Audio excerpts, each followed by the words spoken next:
Yo, so I cry every single time I watch It's a Wonderful Life. It's not a movie without its flaws, but oh man, it gets me. The film gets flack for being too on the nose with its morals, and to be fair, it has some very forthright messages, such as mean rich guys are bad, or kindness is its own reward, or having friends is good. I actually think cinema could use more of this kind of simple sentimentality, but I also think that this film is deep as hell, and I believe I can convince you of that if you give me a mere one YouTube video of your time. We'll be looking at what this movie has to say about wealth, not by looking at the famously greedy antagonist, Mr. Potter, but by looking at a side character named Sam Wainwright, who sort of saves the day at the end. From here on out, we're entering the spoiler zone. This movie has been out for 73 years already, so if you're under the age of 74, you've definitely seen it by now. I think that's how that works. Anyway, go watch the movie if you haven't. Section 1. Two structures stacked on top of one another wearing a trench coat. Going through the movie's plot, it's pretty easy to see why the film is so emotionally satisfying. Its story follows a very rigid pattern, and that pattern repeatedly reinforces simple ideas about why we should care about protagonist George Bailey. For the purpose of this video, I'm going to make up that you can divide this film into 3 parts. The whole first half of the film transparently repeats the same situation over and over again, and it goes like this. George Bailey has personal desires and ambitions, but he puts them aside to help people in his community with their urgent problems. Let's look at a couple examples. It sucks to jump in a pond and lose hearing in one ear, versus George's brother needs saving. Let's see the world and travel, wahoo! Versus Dad died, gotta take care of the building and loan company. Saved up some cash for a honeymoon, hell yeah! Versus it's Great Depression time now, and these folks need help.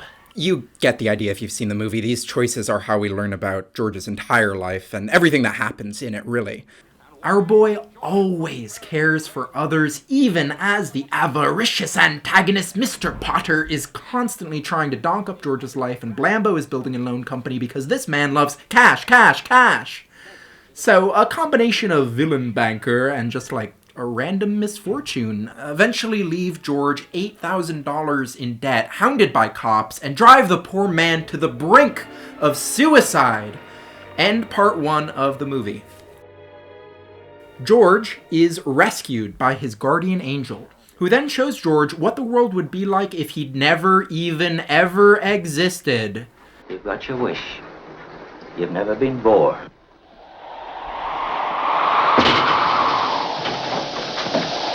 You don't have to make all that fuss about it. So, as we walk with George through this alternate universe, we essentially get a repeat of the whole first part. But instead of seeing all of the choices, we see what they prevented. The town of Bedford Falls is now Pottersville. Everyone's constantly pissed. Thousands of people are dead. The bartender is mean now. Everything is worse as a direct result of George's absence, and more importantly, thematically, the absence of his kind choices. Strange, isn't it? Each man's life touches so many other lives. And when he isn't around, he leaves an awful hole, doesn't he? George learns it's better to be in debt than in hell world, and he returns to the real, better world. He's pumped. In what may be the most famous and heartwarming scene in the film, and certainly the scene that makes me sob, all of the people that George has helped, they all come through and they pitch in what money they can, showing us that the whole community understands how important George Bailey has been in all of their lives. Because he supported other people in their times of unexpected crisis, he's now himself safe from unexpected crisis. So what we have here is a structure made of repeating elements, George's choices, which themselves repeat. The first section is the longest, showing us the full choices. The second section is shorter, condensing each choice down to a series of alternate outcomes. And the third section is shortest of all, condensing all those choices down to a single moment of reciprocity and reward for Bailey. Section 2. Philanthropy is a little weird. Right, so I've already stated that I love this movie, and the final scene moves me more than any other part of it, really. But there's also something about it which has always, since the very first time I watched the movie as like a 12-year-old, has always kind of bugged me. George, just a minute. Quiet, everybody. Quiet. Now get this. It's from London. Oh. Mr. Gower cabled you need cash. Stop. My office instructed to advance you up to $25,000. Stop. Hee-haw and Merry Christmas, Sam Wainwright. So George is down $8,000, right? And based on Mary and everybody's emotions about the amount of money they've collected from all of the townspeople, it's safe to assume that they got together more than enough cash to settle this debt. But then Sam Wainwright phones in, and he offers to wire up to $25,000. That's the equivalent of like $400,000 in today's money, by the way. It's nutso. So I've always watched this scene, and in the back of my head, behind all of the sobbing and feeling amazing about this turn of events, I've been like, man, should any of these other people even be pitching in at all? They're all ordinary working people. They've been tight for cash this whole film. If there's a guy who can offer up to 10 times what George Bailey earns in a year, and he can do that from London on a moment's notice with no information and without breaking a sweat, should we just let him take care of this one? I mean, there's no way that George Bailey, the most absurdly selfless character ever put on the big screen, is going to pay off the missing $8,000 and then just pocket the rest. You know, of course not. He's definitely going to return anything he doesn't need. So it begs the question, doesn't it? Whose money is it better to accept? Sam Wainwright's? Or everyone else's? In my earlier viewings of this film, I've sort of pushed these questions aside as not the point. Obviously, the filmmakers want this moment to be as impactful as possible, which means involving as many individuals who were helped by George as possible. George has helped Sam, helped him get rich even. So it makes sense to bring him in and have him chip in money at the end. And the narrative effect of the $25,000 is that we get a hard number confirming George has definitely been saved, and that the good he's done is worth far more to the people who love him than that measly $8,000 Uncle Billy lost. But the more attention I pay to this moment, the more I feel like it's sort of a cop-out to act like the way that this movie has always made me feel in this moment has nothing to do with the message it's trying to get across. Sam Wainwright exists in the film for a reason. He's rich for a reason, and he gives George so much more money than he really needs for a reason as well. But to figure out what that reason is, we're going to have to take a deeper look at who Sam Wainwright is and where he got his money. Section 3. Henry Ford, or, the good capitalist. Sam Wainwright doesn't actually appear that many times in this film. He's basically a background character. So I had my assistant with a funny voice go through the half dozen or so scenes where he appears and assemble a rough biography. Take it away, please. Sam Wainwright grew up in Bedford Falls, and we're introduced to his character in the same scene which introduces young George Bailey. By the end of high school, he has developed feelings for Mary Hatchett, a local girl he and George have known since they were young. After college, Sam goes to New York to work for his father, a wealthy New York City businessman. Intrigued by the idea of soybean plastics introduced to him by George Bailey, Sam convinces the old man that they should invest substantial sums of money in the industry and have a factory constructed to develop the material. On George's advice, he opens the factory in Bedford Falls. As the factory is being constructed, Sam hits that 1920s stock jackpot. And by the time the factory opens in Bedford Falls, Sammy is rich, rich, rich. He doesn't mind that his former sweetheart and old friend got hitched, and by this time is himself married to a person the script describes as a very attractive, sophisticated lady, dripping with furs and jewels. When he isn't working or traveling for business, Wainwright spends time at popular vacation destinations such as Disney World, Florida. When World War II arrives, Wainwright again expands his fortune by selling plastic airplane parts to the United States military.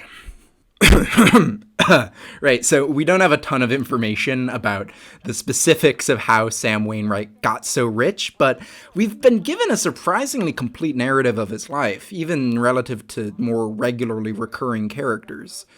Working with what we have, let's take a look at the most specific explanation the film gives us for how Wainwright built up his wealth.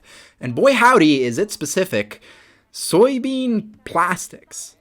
Now, I don't know about you, but when I first sat down to rewatch this film in order to write this essay, I was surprised by this detail. I don't know too much about soy plastics, but I think of organic alternatives to petroleum products as being a direct response to the modern problem of rapidly accelerating man-made climate change and environmental pollution. But Sam Wainwright and George Bailey are hanging out before the year 1947, before plastic had even really taken off as a household material. So let's pretend it's 1947 again.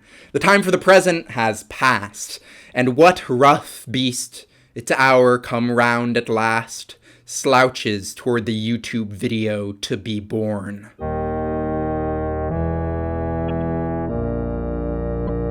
The year is 1947. The president is Harry S. Truman, and I just saw the most mediocre moving picture by the name of It's a Wonderful Life.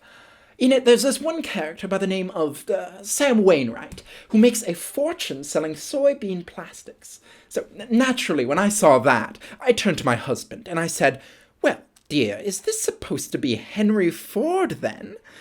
And my husband said to me, "Well, listen, what on earth do you mean?" And so I said, "Well, haven't you seen the advertisements, honey? They're everywhere. The man is obsessed with making soybeans into plastics. He wants to grow cars. He released that Model T with the sturdy metal frame where everything else is made of soy plastic.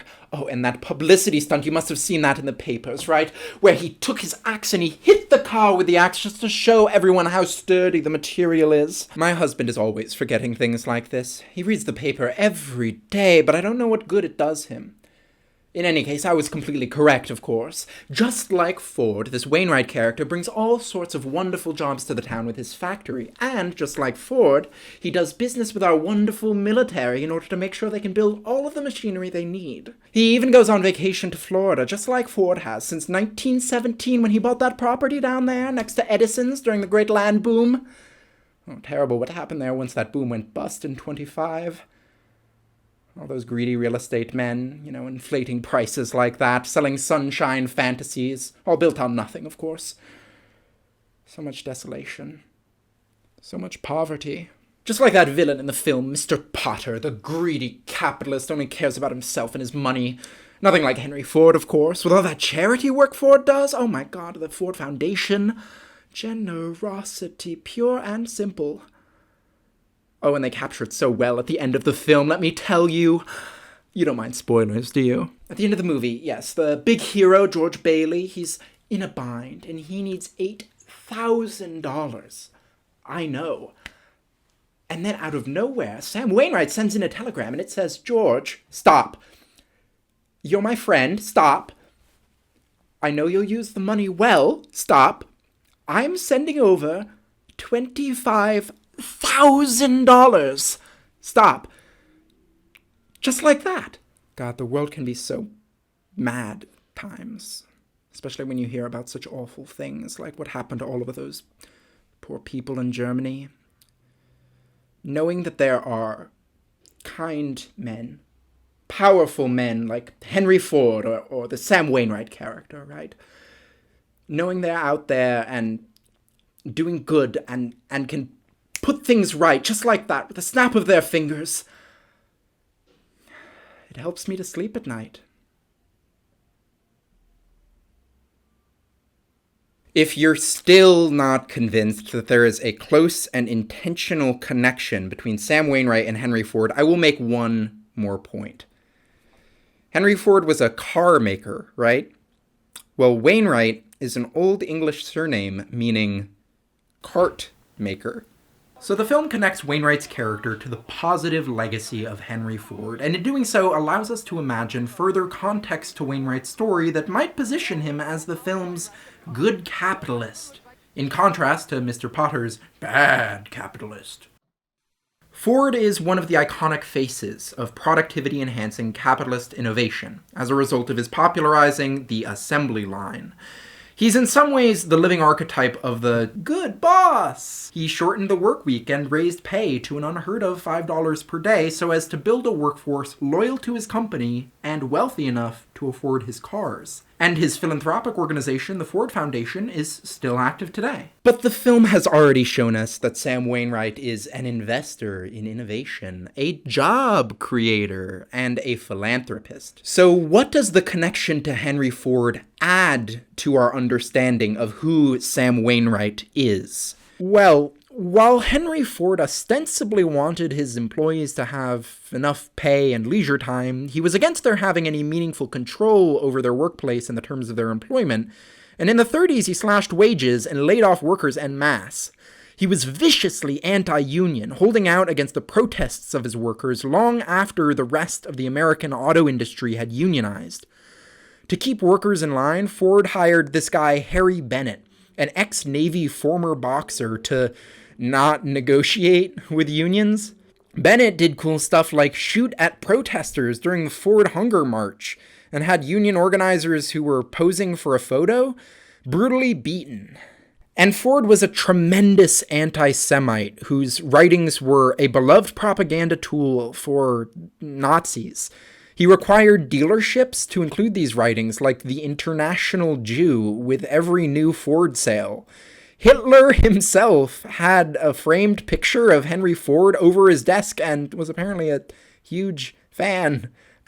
Ford only formally renounced his anti-Semitic writings when it began to negatively impact business, and later analysis found that he hadn't even signed the apology himself. He had his beat up everybody who wants a raise guy, Bennett, forge it. So Henry Ford really wasn't the good capitalist at all, and in fact was perfect evidence that the very concept of a good capitalist is fraught. Ford was good because he gave his employees better pay and more leisure time than was the norm. Then he grew wildly personally wealthy off of their labor, slashed pay, beat them if they tried to ask for more, then used the influence that he built off of their backs in order to spread wild conspiracies that Jews sow nationalistic conflict, profit off war, while himself making a fortune during World War II as the Jewish people were genocided by people who believed in Henry Ford. Then he gave a bit of his money to charity. None of this is to say that the secret of It's a Wonderful Life is that Sam Wainwright is secretly supporting Hitler behind the scenes or something. Though, hell, maybe he is. All I mean to say is that when the film compares its philanthropist to a well-known contemporary philanthropist like Ford, it either intentionally or unintentionally suggests that in the process of acquiring enough money to be famous for giving it away, you must continuously make decisions which ultimately harm communities more deeply than philanthropy can ever repair. Now, I said there that this theme may be unintentional. While the film does suggest that Wainwright is a war profiteer who benefits from a conflict which demands sacrifice from every other single character, it otherwise links Wainwright to the positive parts of Ford's legacy. The illusion is text, but that Wainwright might be as harmful as Ford is subtext. But I do believe that this film is very intentionally crafted in general, and it leaves us some more overt signals that Sam Wainwright is, in fact, bad. Section 4. The cracks in the superstructure, semicolon or comma. No Wainwrights in Pottersville. So we've been over how this movie uses structure to get across its themes of choice and consequence. In part 2 of the film, Pottersville, we get to see how every single character's life goes completely bungus without George there making good decisions. Knowing how tight this structure is, we can predict with laser precision exactly what will have happened to Sam Wainwright in the universe without George Bailey making all of those good decisions. You will have never invested in soybean plastics, of course, so he will never have grown rich. And without George in the picture, Sam will have married his old heartthrob Mary. So he'll be a poor man now, and Mary will be stuck in an ugly, loveless relationship with him. The two of them constantly arguing about money. But the filmmakers don't give us the dark version of Sam that they set up. For Sam alone, they break their unassailable movie-wide structure in a crucial way. Sam Wainwright isn't in Pottersville at all. He's nowhere. He's gone. Never mentioned. The authors didn't forget about this character who they went out of their way to introduce in the same scene where they introduced George Bailey. They didn't forget about this character they set up as George's romantic double, the man that Mary could have married. They didn't forget about this character who they set up as one of the most helped by George in the first section and one of the most helpful to him in the third. The authors remembered Sam, and they are saying something crucial by leaving him out here. First, the film doesn't delude us that Wainwright is rich because of George. We know Wainwright has a wealthy businessman father who got him a job in New York City right after paying his way through college. And Wainwright was already a wealthy globetrotter before the Bedford Falls soy plastics factory ever opened. Without soybean plastics, he simply would have invested in any of the other 1,000 technologies taking off in the first part of the 20th century. Wainwright isn't rich because he had the guts to invest in George's idea. He's rich because he was already rich, and because he was willing to make the choices that would make him even richer. Still, Sam Wainwright could have gotten rich and married Mary, which brings us to our second point. Sam's wealth is explicitly linked to an abandonment of his community. Like, Mary chose not to hook up with this dude for a reason. You could have married Sam Wainwright and anybody else in town. I didn't want to marry anybody else in town. With this, Mary Hatchett isn't just saying that she wanted to marry George Bailey, the hunky boy toy. She's suggesting she wanted to marry George Bailey, the moral paragon. Mary is the only character who's on George's level in terms of goodness and self-sacrifice, and the film suggests that Mary's dislike of Sam isn't just a random affair of the heart, it's her moral judgment on his selfish approach to wealth and power. Now, I'm not saying that Sam Wainwright got pushed out of Bedford Falls. I'm saying the same thing that this film is always saying, that Sam's choices matter. The alternate universe Pottersville suffers from exactly the same problems as Bedford Falls does, right? It's got the same big jerk, the same good peeps. The difference is that in Bedford Falls, George Bailey was there to act as a bulwark against Mr. Potter's schemes. But George didn't gain the ability to counteract Potter by sheer supernatural good dudeness. First, he inherited a building and loan company, then he recognized that this unique and accidental privilege, created by the community's longtime investment in his family's business, gave him the power to save his community at personal cost, or let it crumble for personal gain. As the son of a wealthy investor, Sam Wainwright is the only character with comparable privileges, but he isn't here because he chooses the opposite path from George. Could Sam Wainwright return now as a rich man and use his wealth to build community-owned housing, give out low-interest and no-interest loans, and revitalize the Pottersville economy until Potter's control has been reduced to Bedford Falls levels or better? Maybe. I can imagine it, anyway. But we know he won't. How do we know? Well, look, he hasn't. And by this film's logic, if Wainwright were the sort of person to make meaningful sacrifices with his riches in order to help his community, then he never would have gotten rich to begin with. He'd be in this scene, doing whatever he can to help. He wouldn't be a Sam Wainwright, in essence. He'd be a George Bailey. Section 5. The conclusion. Is this a happy ending? Now I think this is a good time in our discussion to loop back around to where we started. At the end, when Sam Wainwright swoops in to the rescue. I worried at the start that I was mistaken when I began to see this moment as ambivalent, as one of both joy and injustice, of catharsis and contradiction.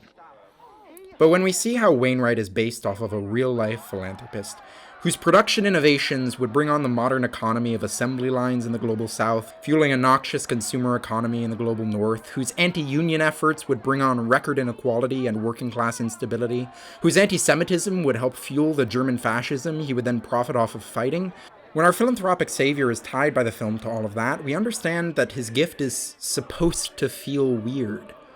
When we see how Wainwright profits off of a war which imperils the rest of the cast, how he makes the opposite decisions of our hero George Bailey, and how his wealth directly results from his unwillingness to help support his community, we understand that his gift is supposed to feel weird. But it begs the question, doesn't it? What do we do with this weird feeling? This movie ends with the whole town coming together and singing the song Auld Lang Syne. It's a Scotch folk song, and its chorus translates to something like, "For old time's sake." It's about remembering old times and old friends, and it's sung at times of new beginnings, particularly on the New Year. In some ways, it seems a little odd to celebrate a new beginning at the end of this film, doesn't it? After all, nothing has really changed by the solving of this conflict.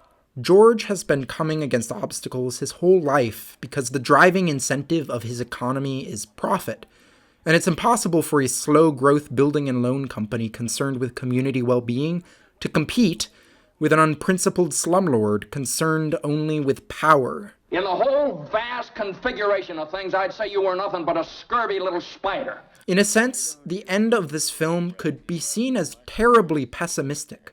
After all, from our vantage in the future, we can see quite clearly where the story goes after the last frame. We know in the conflict between Potter and Bailey that the big bankers win in the end.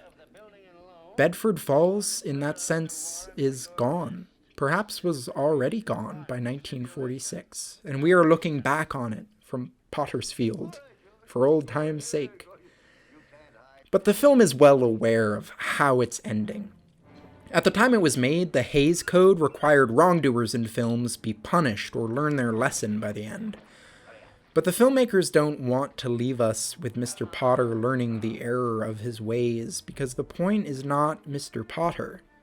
It isn't Sam Carmaker either. The point, I think, is simple. There's a choice here.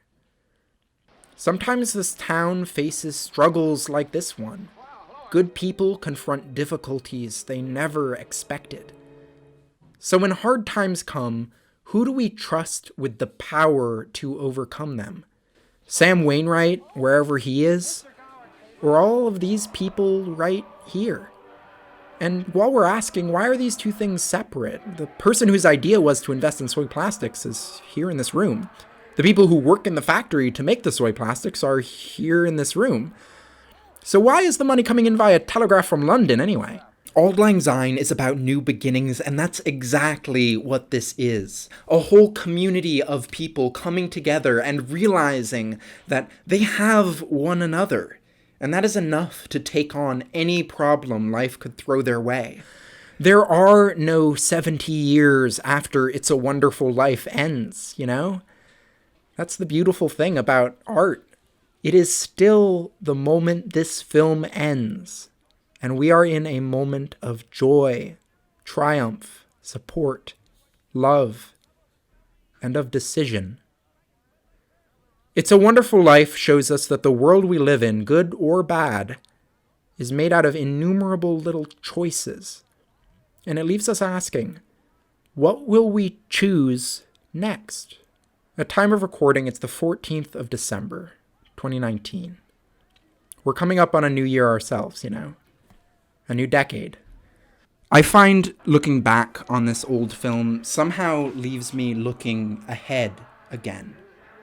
So here's to the 20s and the choices we'll make. I really hope I can make them good ones. For Auld Lang Syne.